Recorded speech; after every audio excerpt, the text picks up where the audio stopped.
Hi, I'm Susanne Madsen, and in this video we're talking about the project initiation phase. Why is it so important and what is it all about? Well, before you start a project in earnest, you really need to understand what the foundation of that project is.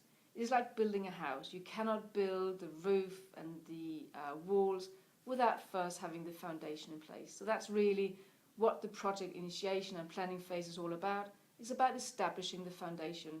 It's about understanding what you're going to deliver, what the expectations are, how much it is likely to cost, and how long it is likely to take, who is likely to help you deliver it. So it's all of the famous what, when, why, who, how much, and when that you need to answer. And one of the main outcomes of the project initiation phase is to create what we call a PID, a project initiation document.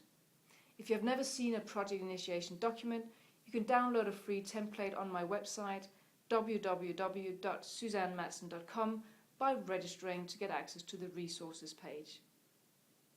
So, what are some of the activities we do during the initiation phase?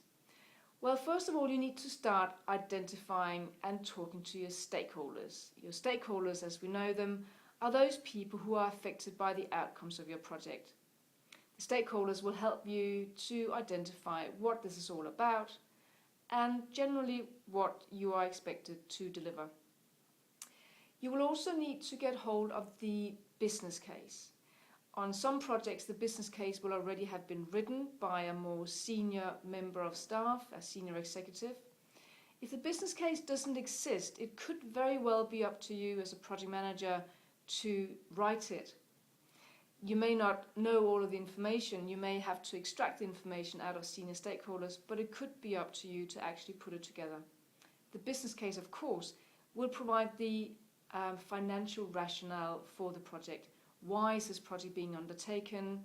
How much budget do we have available for it in order for it to be viable? Without the business case, there may not be a rationale for the project. There may not be a sound financial case for actually undertaking it.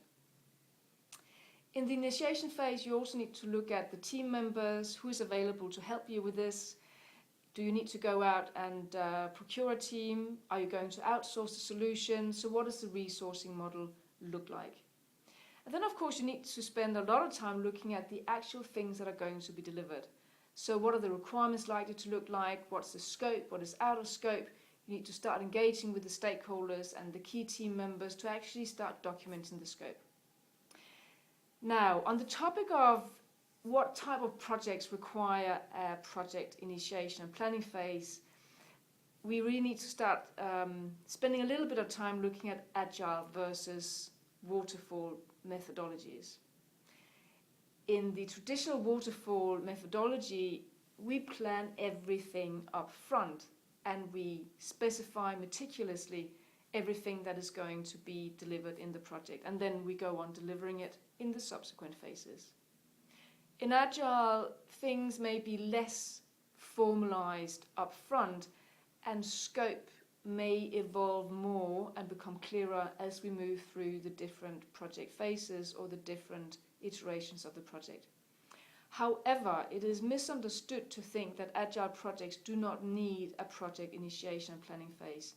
They do, although the difference from waterfall is that we may not use this planning stage and go through it in as much detail as we otherwise would. But even in Agile projects, you need to understand what your customer wants you to deliver. You need to have a good understanding of the scope, what is out of scope, how much is it likely to cost, and how long would it take. Other things you're looking at in the initiation phase is to start putting an overall plan together. So you look at, of course, the solution, the requirements, and you start to estimate how long this will take. None of these activities can be done, in days. It could take weeks or months for you to find out what a proposed solution is, how long it will take to deliver it, and to put a resourcing plan together. So coming up with a plan could take weeks or months depending on the size of the project and depending on how many people you have to help you. Another thing that you are looking at in the project initiation and planning stage are quality criteria. So you generally need to look at how you are going to carry out the QA of your project and how you're going to control the execution of your project. So looking at your product that you're delivering and also looking at the project. So what are the project controls and what are the specific QA methods for validating that the outcomes of your product and your project are actually complying to the standards and to the requirements. At the end, you pull all of this together in the project initiation document. And as I said, you can download a free template on my website, susannemadsen.com. It walks you through and has all the headlines and headings that you need.